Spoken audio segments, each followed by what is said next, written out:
Hello, everybody. Welcome back. It is Monday, and you know what that means. It's 7 p.m.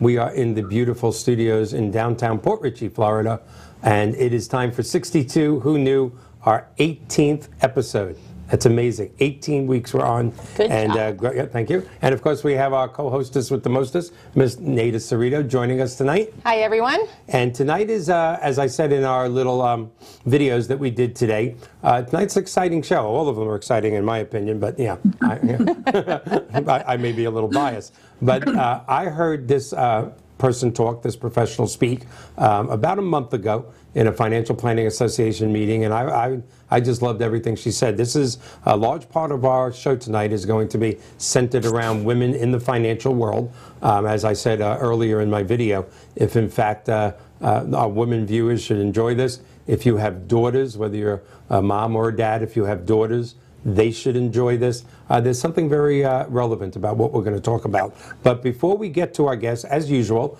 let me thank everybody for watching our show last week. Once again, we were above 21,000 viewers. We just keep growing every week, and I thank our audience and our great guests for that. And this week we're going to break the record, but thank you to Ms. Carol Cerrito, who was on last night. So for those of you that are new viewers, the whole purpose of the 62 Who Knew television show is basically to describe or to actually detail that double-edged sword, or if you will, the mixed blessing of longer lifespans. No matter what you feel about retirement, no matter what you do for a living, the truth of the matter is longer lifespans is changing the way we think and the way we live. Medical breakthroughs, scientific breakthroughs in the last 20 to 30 years are unprecedented, just unprecedented, with so many forms of cancer being curable. Of course, the terrible thing of AIDS being curable. There's just so many things. Now when you get sick in your 70s or 80s, you usually don't die. If you've been taking care of yourself and you have proper coverage, you're going to make it to 90 and 95. So to actually get to 62 and go, oh my God, half the time I've been here, I'm still going to be alive for another 25 to 30 years? Well, that's an unbelievable reality. So who knew at 62 that you would live this long, and who knew how expensive it would be to live this long with a quality of life? And that's what we talk about on 62 Who Knew every week, whether we're talking about Social Security or long-term care insurance or life insurance or immediate annuities for income, in-home care, health. Every week we do something different to talk about how we can go from 62 to 90 or 95 and have a high quality of life. So that's what 62 Who Knew is about. So without any further ado, I want to introduce tonight's guest. I always have a bio, and I don't read the whole bio because I would usually do my very professional guests a disservice by just mechanically reading something. I'm going to let her tell you a little bit more about herself. But tonight our guest is Dr. Laura Mattia. Dr. Mattia is a PhD, an MBA, and a CFP, which is a Certified Financial Planner. That's how we met.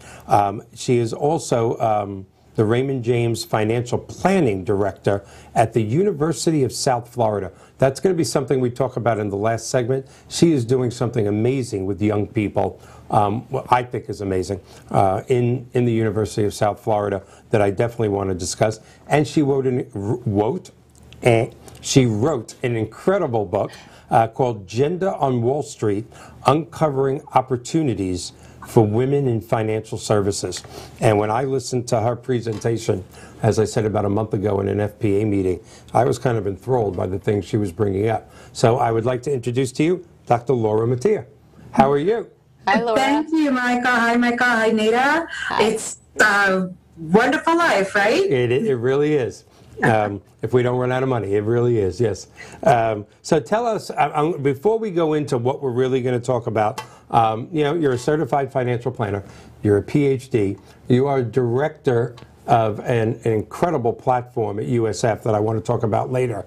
And of course, you wrote this incredible book, which I'm sorry I don't have here. I should, but we are going to put the book up on the screen in a little while and tell people how to get it. But what made you, what was the motivation to look into women in the financial world, into this gender difference? How did you get there? Well, there's actually a fairly long, circuitous story, and maybe I could give you just a little bit of it, because I want to tell you that this is what I'm doing right now, but I don't know what I'm going to be doing 10 years from now. I really enjoy continuing to grow and learn and become and find new ways that I want to live my life. But I actually started out years ago. My undergraduate degree was psychology. I was working in various fields and decided I wanted to go back to school. I got the MBA in accounting and finance, worked in corporate finance for many years. I was a controller and a CFO, even worked on Wall Street. But I always knew that I wanted to marry my need to work with people and my financial acumen, and I decided to become a personal financial planner. So when I actually went in this direction, I found that a lot of women would approach me.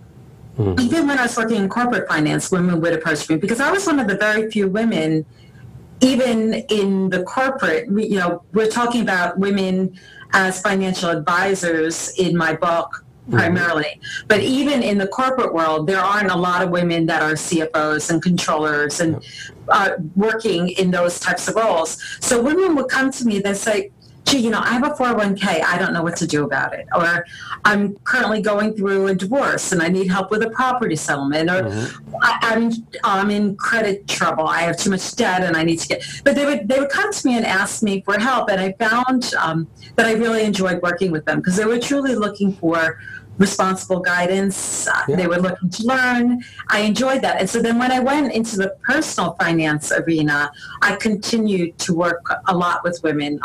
Started working with women first going through divorce.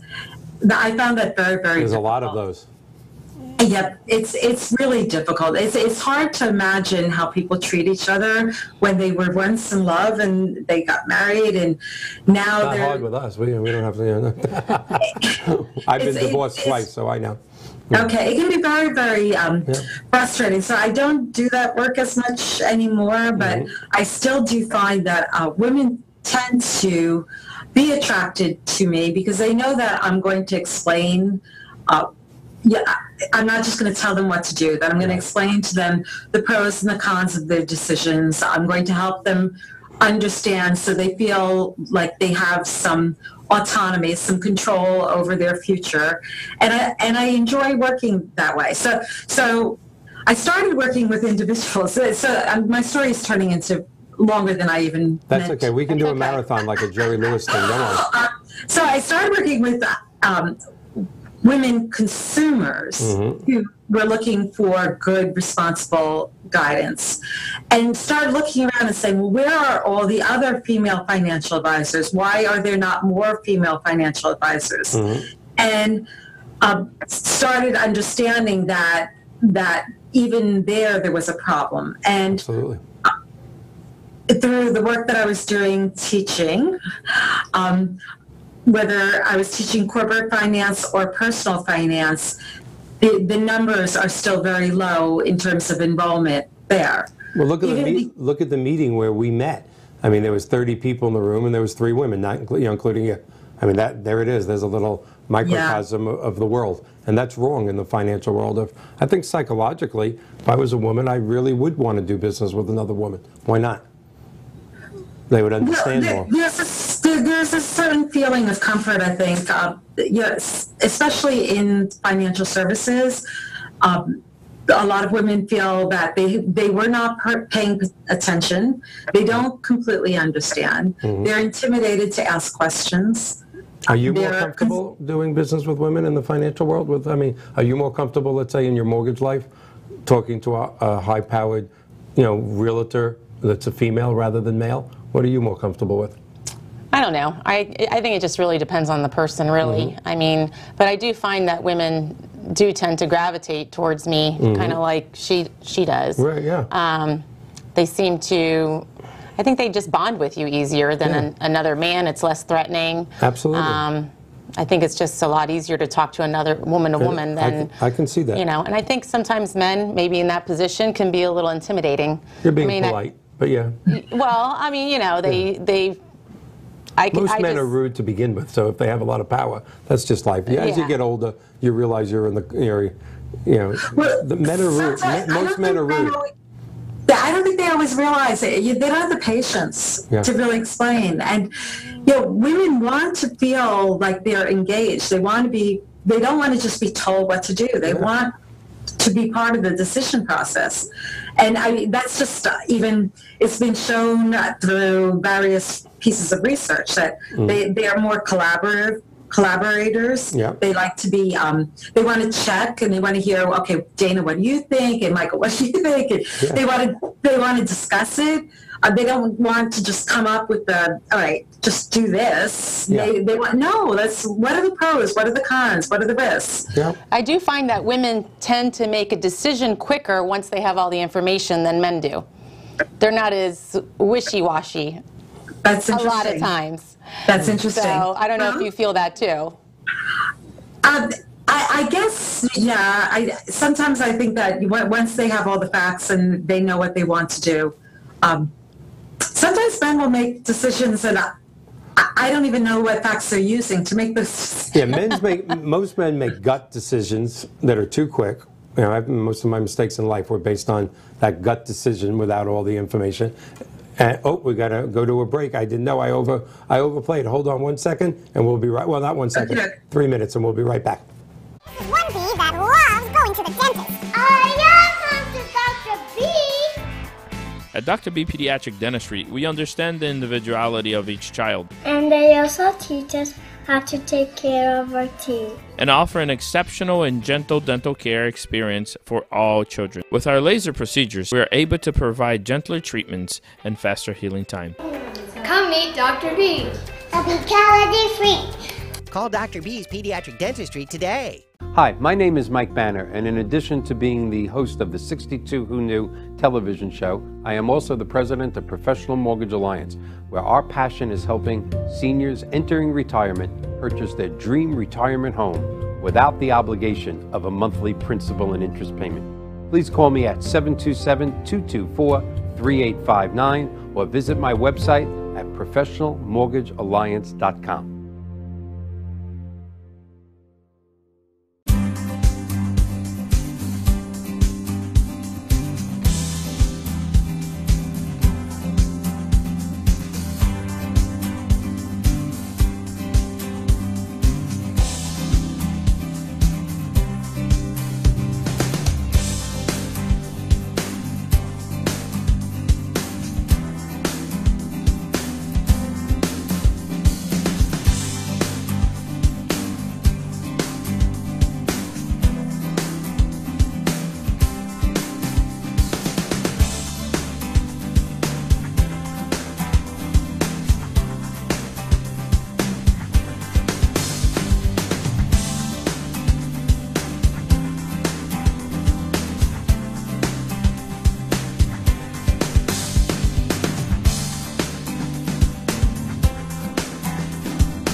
Hi, my name is Lisa Marie Kennedy, your real estate expert here in the Sarasota, Lakewood Ranch, Bradenton area. I spent years developing myself, studying the industry so I can serve you and communicate with you the best way possible in your real estate transaction. My phone number is 941-807-2054, or please visit my website at lisamariekennedy.com.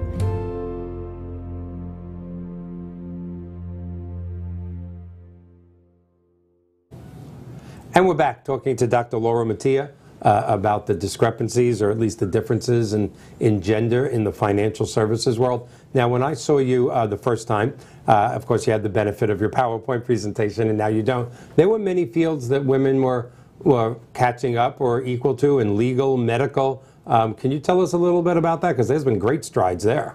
Well, yes, in many fields there have been great strides. 50% of attorneys, doctors, pharmacists, 55% of pharmacists. Wow. And 50% of accountants are women.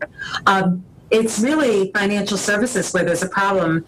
It's somewhere in the neighborhood, and the reason why I'm being kind of wishy-washy is that it depends what numbers you look at, but it's really 1 out of 6 financial advisors are women.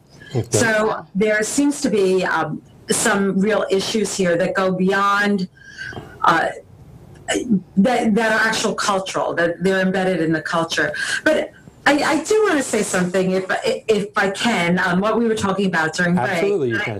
I just want to say that I just want to help encourage more women to get in the industry. I think that we can all benefit, both women and men. I'm not looking to take over the world. I'm not looking to bash men. The problem with women not participating in the financial services arena is it's not the men's fault. This is a historical culturally, we've developed over many, many years where women simply did not participate in financial decisions as consumers or as financial advisors. And so it was an environment that grew without women participating. And so we can't blame the men for the way the culture is. The culture just is the way it is. But what I'm trying to do is help the women identify what's going on in the culture that could potentially get in their way, create obstacles, and help them work through that. Give us an example, if you would, of a few of those obstacles. Well, okay, so the big conversation, which I really even don't like bringing up, this whole Me Too movement thing. Yeah. What seems to have occurred is that there are situations now where men are saying, well, I don't know if we want to invite the woman colleague out to lunch or out for cocktails after work.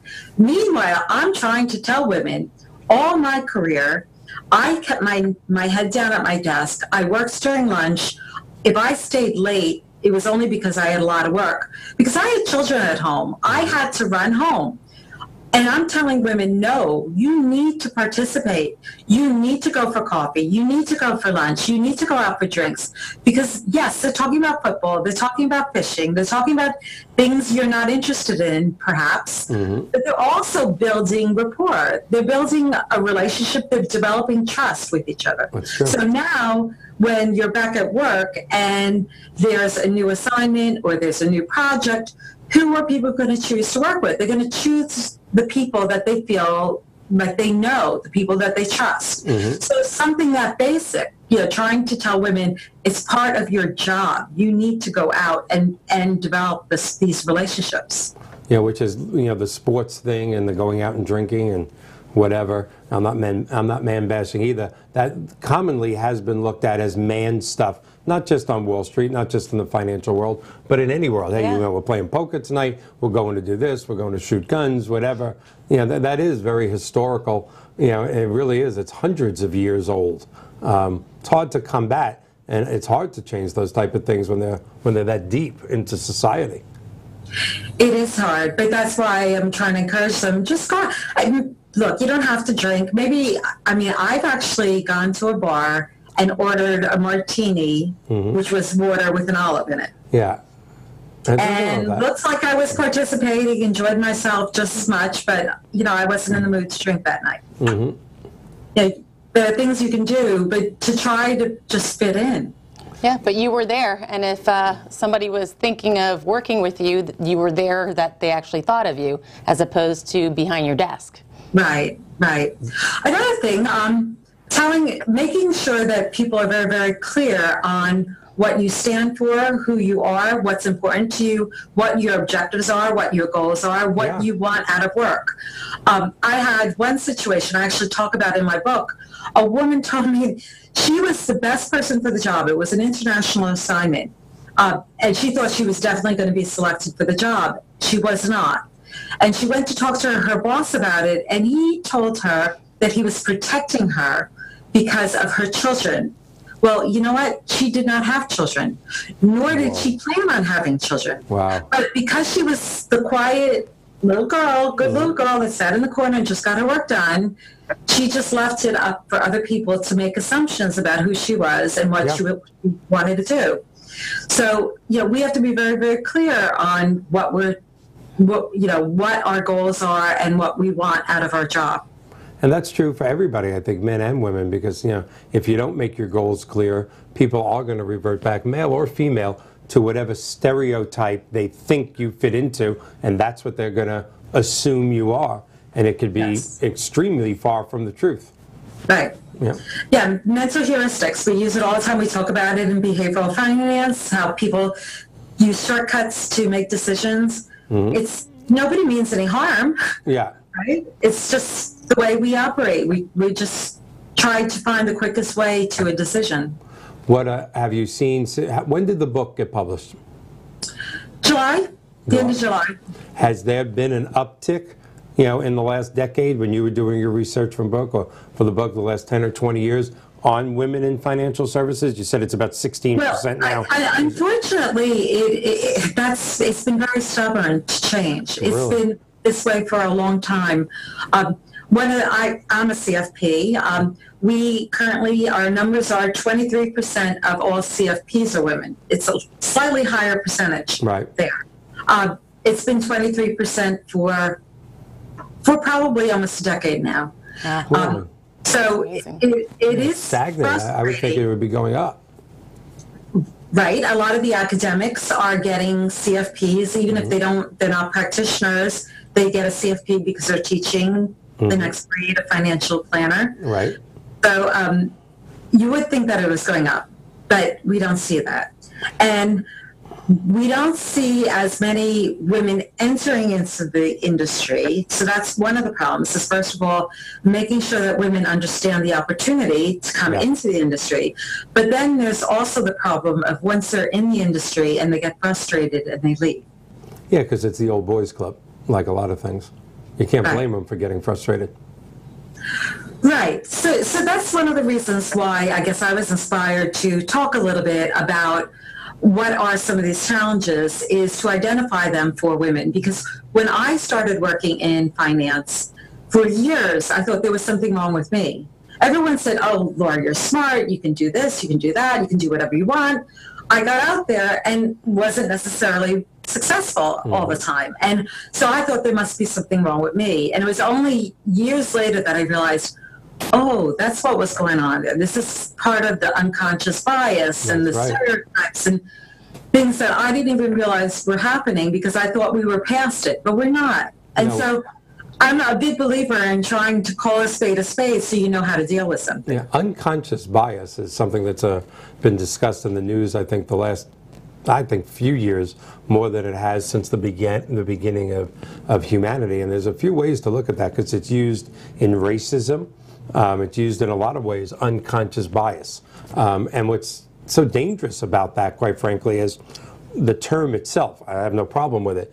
But how do you fix something that's unconscious? If you know, don't step in that puddle, your foot could get wet, you walk around the puddle. But if it's an unconscious bias that's been put into you generation after generation, how do you really solve it? It's unconscious. By definition, you don't identify it. It just happens. It's very dangerous. Precisely. Yeah, it's really, and it's to all wakes of life. It's with color and race.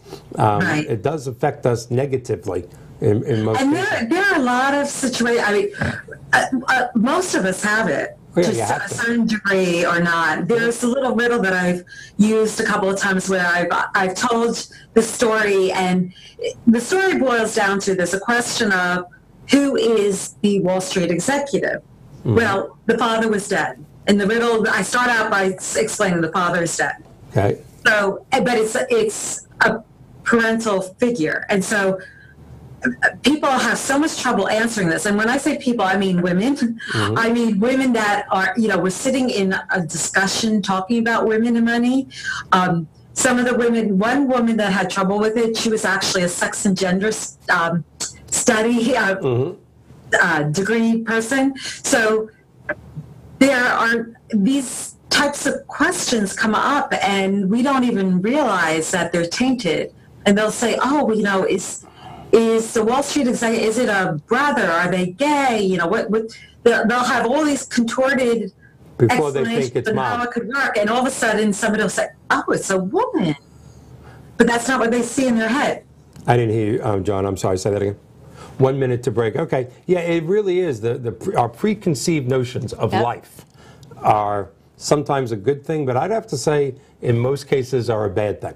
You know, our preconceived, I mean, there's some great things. Love your children. I mean, there's some great preconceived notions. You know, protect everybody's children. I've always said if the world just had a law that you had to protect everybody's children. Doesn't make a difference what race, what color, what creed, what religion. If you didn't protect innocent children, you go to prison. We'd probably end prejudice pretty quickly. Just protect the children. They're innocent.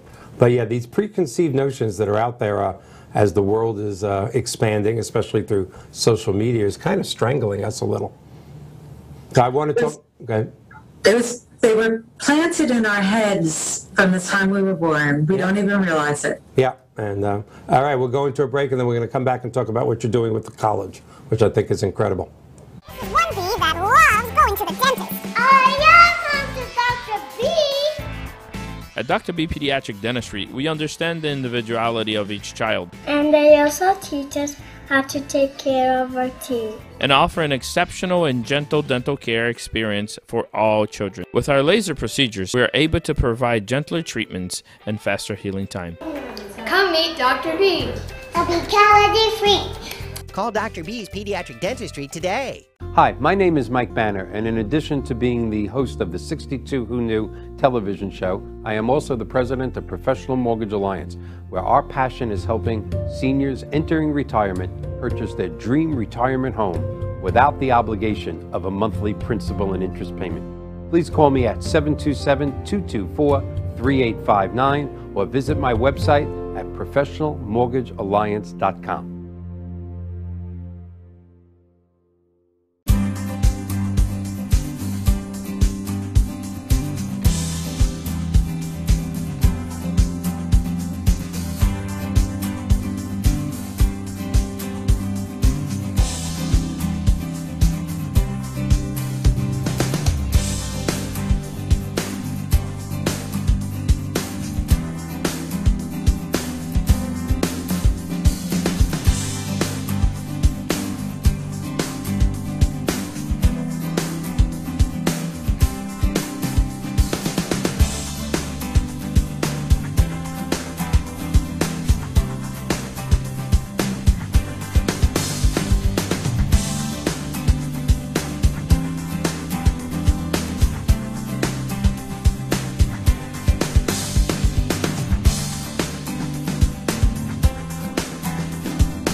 Hi, my name is Lisa Marie Kennedy, your real estate expert here in the Sarasota, Lakewood Ranch, Bradenton area. I spent years developing myself, studying the industry so I can serve you and communicate with you the best way possible in your real estate transaction. My phone number is 941-807-2054, or please visit my website at lisamariekennedy.com.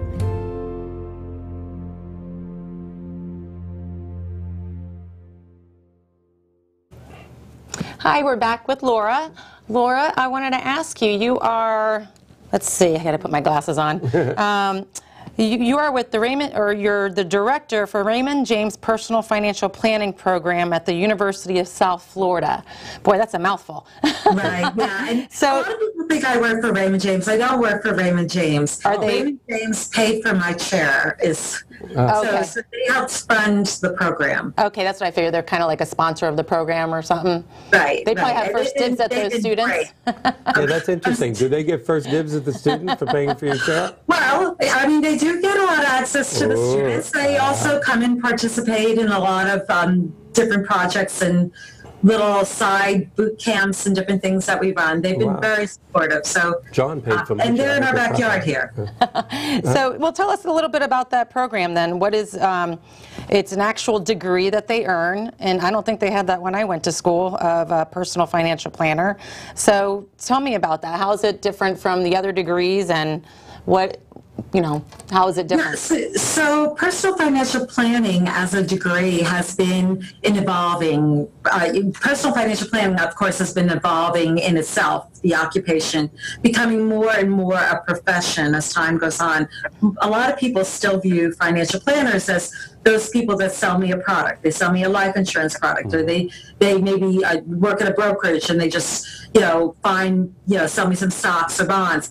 But that's not the case as much anymore. Financial planners are trained to look at people holistically and comprehensively, understanding what the individual's goals are, where they are in their life cycle, what their current situation is, and help them resolve those situations, again, in a more comprehensive nature, not just specifically focused on one particular area. So somebody might come to a financial planner looking for help with investment advice, and before you know it, we're talking also, well, what about your insurance? Do you have the right insurance? What about your estate plan? So we're looking at all different aspects, what kinds of life insurance, what kind of homeowners insurance, is there an opportunity to take equity out of the home? Do you need an annuity? What do you need? So it's very comprehensive, which requires knowledge. It's not something that you can just pick up overnight. And our program has 7 classes, each dedicated. One is just a fundamentals foundational class. We then have investments, taxes, retirement, estate planning, and an overall capstone class where they actually put together a financial plan. And it's really intended to set them up. It's registered with the CFP board. So once they've gotten a degree in personal financial planning, they can sit for the CFP exam. Okay, straight out of college. Straight out of college, they're qualified. Oh, that's doesn't mean awesome. that they still have to study because it's not an exam. Well, I think that's incredible, because there's, one of the biggest problems in the financial world that everybody discusses, whether it's CFPs or insurance agents or mortgage professionals, is this is terrible, but we're aging out. Everybody wants to get out of school the last 20 years and use their index finger on their mouse and technology. I don't know what the average financial planner is, but your 59. average, how much? 59. Wow. 59? Yeah. Wow, I didn't know that. The financial advisors are all getting ready to retire. Yeah, then what? Yeah. There's nobody to fill. So there's a tremendous need. Yeah, there is. I mean, what an opportunity your class, your degree is giving to people. Again, it still gets back, and I'm always have tunnel vision. We're all living so much longer that if you don't have professional help, you really better get used to in your old age being a real estate agent or a mortgage person or standing in front of Walmart going, do you need a cart? Because only 1% of the country has enough money to live to be 90. You need that financial. Right. I wonder why kids today aren't. I mean, we have a very intelligent generation right now. We really do. Some people make fun of the millennials. I'm one of them. To a degree, I think they're a little entitled, and that's okay. Yes, but they are. also are quite brilliant. Why aren't they realizing the potential of being in a financial field when the world is going to be living to 100 soon? It's a field that will never go away. They actually are. Is it so growing? This program, we've been around now. We started last fall, and we already have over 70 students and counting. And so the students do recognize that there are jobs. They are good-paying jobs. They are satisfying jobs, because we can really make a difference in people's lives. And you're right. I mean, with all these people retiring right now, historically, when people retired, they had employers that gave them a pension, and their employer was responsible for investing it and protecting it and making sure that there was an income stream. Now, individuals are held responsible. They need to figure out how to protect it. They need to figure out how to grow it. They need to figure out how to create an income stream from it. And they don't have a clue on how to do that. No, I won't even say most people. I'll say the great majority of people don't, even if they're a high professional. I don't care if you're a brain surgeon.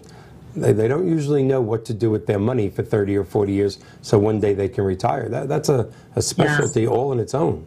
So my clients, most of my clients, so I still work in the industry, and I always want to stay plugged into the profession because I like coming into class and telling my students, let me tell you about last week. It's a great way of connecting with them and making it live. But my clients tend to be CEOs from corporations. In fact, I have two top clients from top brokerage houses. I mean, executives, senior executives from brokerage house. So do they know finance? Of course they do. Yeah. But they don't necessarily trust themselves. That's right. All aspects of it. Yeah. They rather have somebody else manage it for them. So even people that you would think should know, still need guidance. Yeah, absolutely. You were starting to say something. Oh, no, I was just saying, people don't realize that nowadays you got to have your own personal pension plan, basically, if you want to retire right. So they need to save, they need to know where to put it, and they need the guidance to do it. So I think it's very important. I think it's a great thing that you're doing. If in fact any young people are watching, or their parents or grandparents are watching and thinking, wow, this would be incredible, would people get a hold of you at Laura? I can't see it from here, even with my glasses. But at the, Laura at lauramattia.com. All right. Yes, but also you can contact me even at the university, which is lauramattia@usf.edu. All right, cool. Because I would love, I'm glad if I had a time machine and could go back, I won't say how many years, we're not doing that right now. God, I would have had a lot more licenses than a mortgage license, and I'd want to be able to walk into someone's home and meet all their needs. I mean, I think that's an incredible job. I really do. Right. It's not an easy job. I mean, when I think about all my education and all my knowledge, when I'm sitting there with a client and they have a somewhat, even just normal situation, there are a lot of times where I second guess myself as, okay, I have the power of helping this person's life be better or worse. I mean, it's a big responsibility. And so that's one of the things I really want my students to understand, that the recommendations that you make can impact these people's lives, their families. Well, they will impact them, whether positive or negative. They will impact them. There's no doubt about it. And it's not just the plan, but then you got to worry about the products within the plan to make sure that you're picking the proper products too, because amongst the different things, there are many products within that one, like say insurance or annuities, or there's so many different types of annuities. You need to know all of that too, and it's hard. People don't realize how much education goes into that. And is it implemented properly? Right. Yeah. But you can also implement these different products or strategies and not realize that you created damage in another aspect of your life if you didn't really understand the ramifications. Right. One of the things I've learned from a few of our guests on the show in the last 18 weeks, and when I've traveled the country talking about reverse mortgages, because that's what I do, but then you get to meet other brilliant people like yourself who do other things. And it's amazing to me what I've learned the last few years, how many people take the first step and they create this great plan, but then they don't implement the plan. It's like, we got it, yep, it's done. And then a few years later, you go, how's it going? I don't know what happened to that plan. Well, did you start it? No. You got to actually fund the plan. Yeah, you got to fund the plan. Isn't that amazing to me? That's amazing. It is amazing. And that's one of the reasons why I really am not one of those advisors that likes to just, here's your book. And I usually work with them. And I even, my preference in working with them is doling out bits of the plan. So, okay, we're going to look at this piece now, and let's implement it. This piece, let's implement it. And just keep circling back, because people get overwhelmed. They do. I can't tell you how many wills that I see that people don't sign the will. They spent thousands of dollars. They went to an attorney, had a will executed, and they didn't sign it. Well, Well, It's as good as you in can our do it. industry, I'll have sometimes people go, can we close in a trust? And yes, you can close a reverse mortgage in a trust. So they have the lawyers send the trust, and there's nothing in it. And then when I call back the lawyer, I go, well, this is like a blank thing. They go, yeah, we created the trust 3 years ago. I've been asking them for 3 years to transfer assets. It's just an empty trust. And I'll call the client, and I'm not a lawyer, and I'm not a certified financial planner. I'm a reverse mortgage person. And I'll go, there's nothing in your trust? I go, no. We wrote the check to the lawyer. It's all done. I go, the trust is done. There's nothing in it. That's amazing to me how many times that happens. A lot of times also we find, because I used to do insurance also, beneficiaries, wrong beneficiaries. Somebody was divorced and they still have their ex-wife or their ex-spouse on the beneficiary. So that's huge. That's really We have huge. found many, many wrong beneficiaries in the That's not past. good at all. I always make sure of that first. And that's also even a situation where somebody will go into an investment, like a brokerage house, and they'll open up maybe an IRA or some kind of investment where they put a beneficiary on that account, but their will was executed differently. And so really they just completely overrode what was taken care of in their will. And that's why it pays to have somebody that really understands all the different facets. I think one of the things that's stopping young people, at least the last 5-6 years, because I've had a couple of discussions with some younger financial planners who either, we only got 30 seconds left. Oh, that went fast. When we come back, I'm going to quickly say what I think is stopping some people. But you ended your last speech when we met with a lot of people that were above the age of 55 and just changed the world and ended up being hugely successful. So we're going to end in that 62 Who Knew grand style. That one of the benefits of living that long is we can change our lives and be famous. All right, we'll be right back in just 1 minute. One bee that loves going to the dentist. I am Dr. B. At Dr. B Pediatric Dentistry, we understand the individuality of each child And they also teach us how to take care of our teeth. and offer an exceptional and gentle dental care experience for all children. With our laser procedures, we are able to provide gentler treatments and faster healing time. Come meet Dr. B. A bee calorie free. Call Dr. B's Pediatric Dentistry today. Hi, my name is Mike Banner, and in addition to being the host of the 62 Who Knew television show, I am also the president of Professional Mortgage Alliance, where our passion is helping seniors entering retirement purchase their dream retirement home without the obligation of a monthly principal and interest payment. Please call me at 727-224-3859 or visit my website at professionalmortgagealliance.com.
Hi, my name is Lisa Marie Kennedy, your real estate expert here in the Sarasota, Lakewood Ranch, Bradenton area.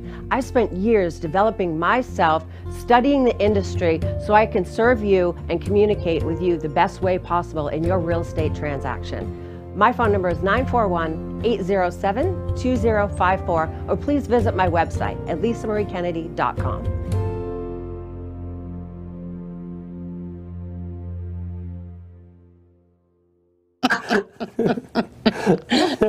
Hi, we're back, and it's the final episode. This goes too quick. It just does. And we were just saying to Laura on the break, to me, this is a fantastic show. I hope there's young people watching, or parents or grandparents, watching and going, my God, this would be perfect for my son or my daughter.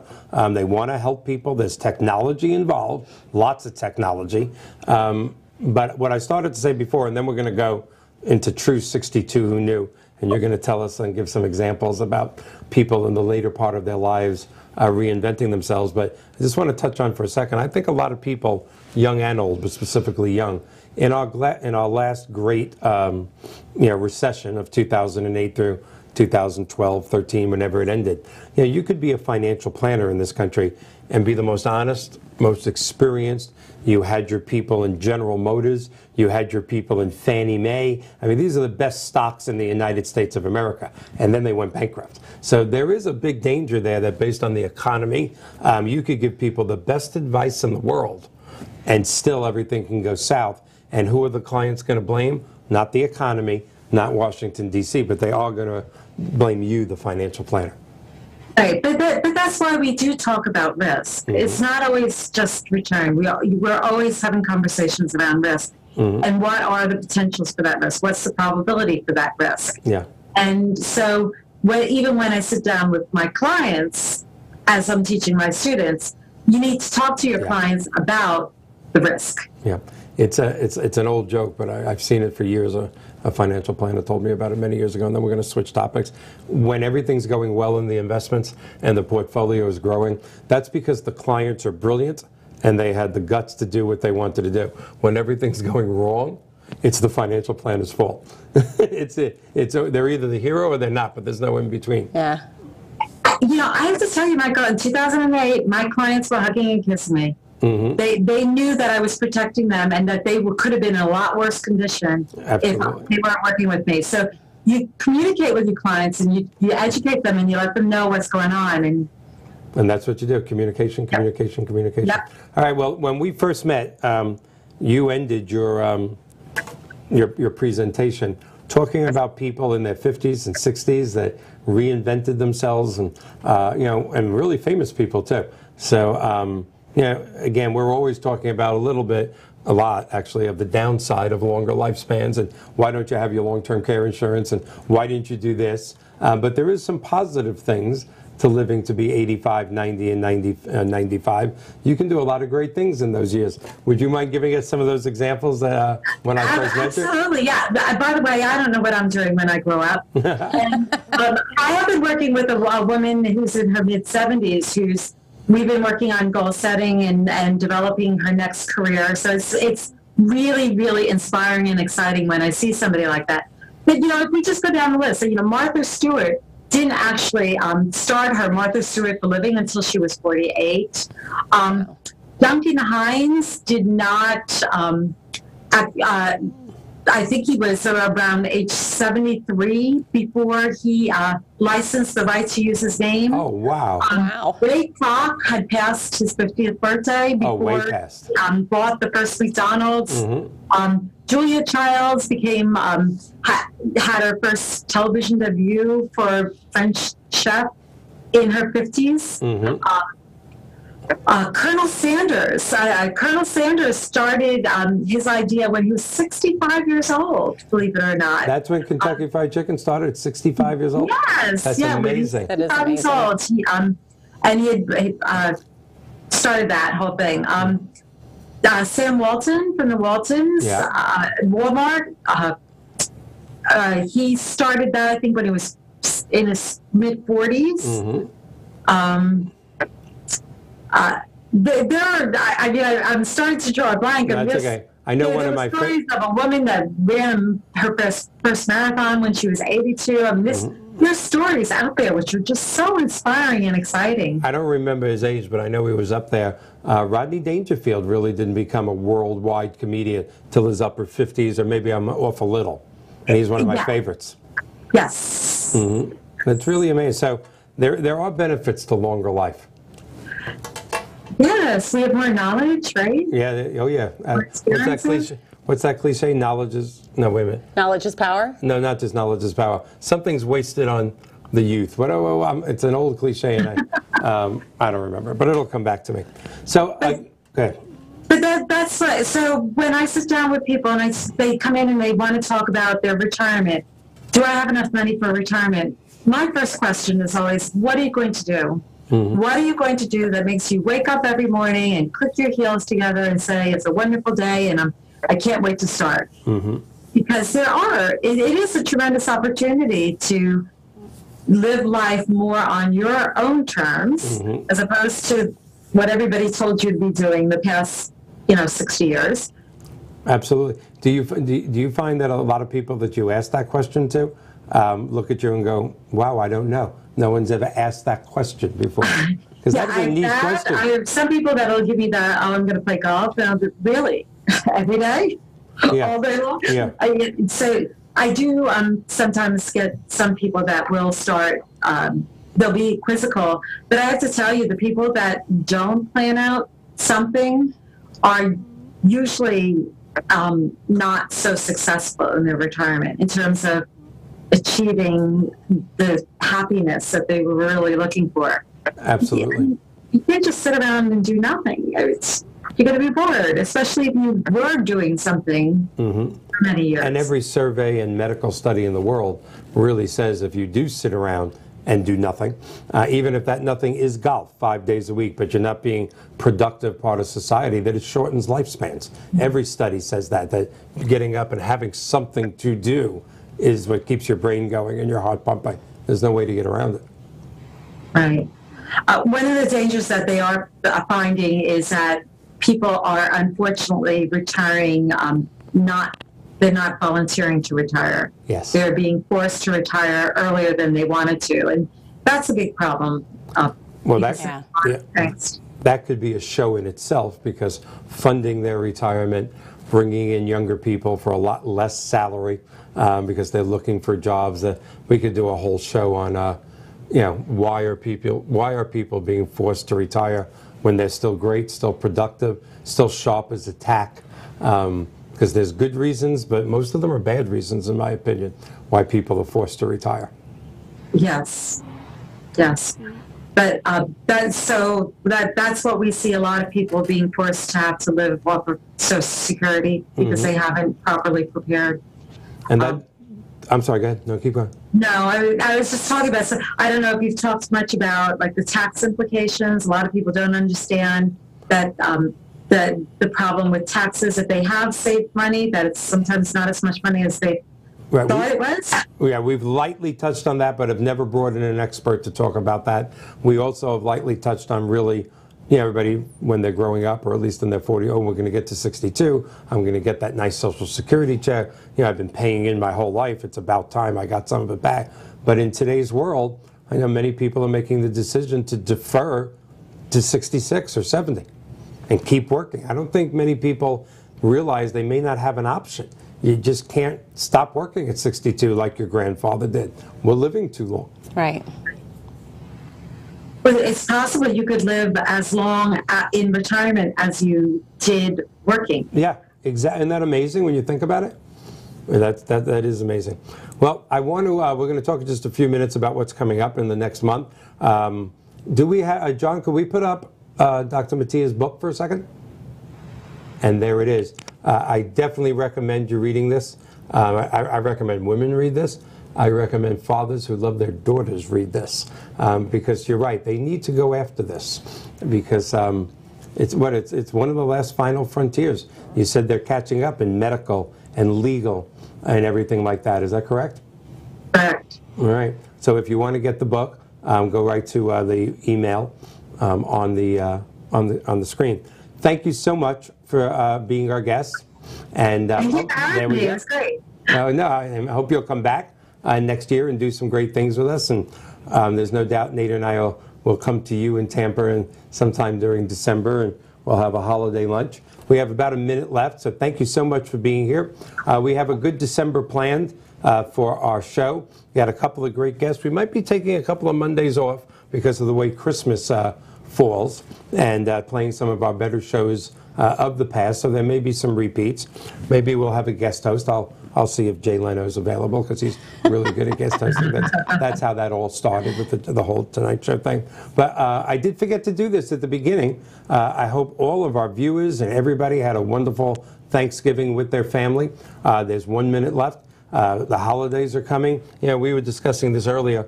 So many people in the financial world, or in all worlds, go, this is the time we can relax. You know, there's not a lot of people buying houses. There's not a lot of people that need mortgages between Thanksgiving and New Year's. It's a very wasted month.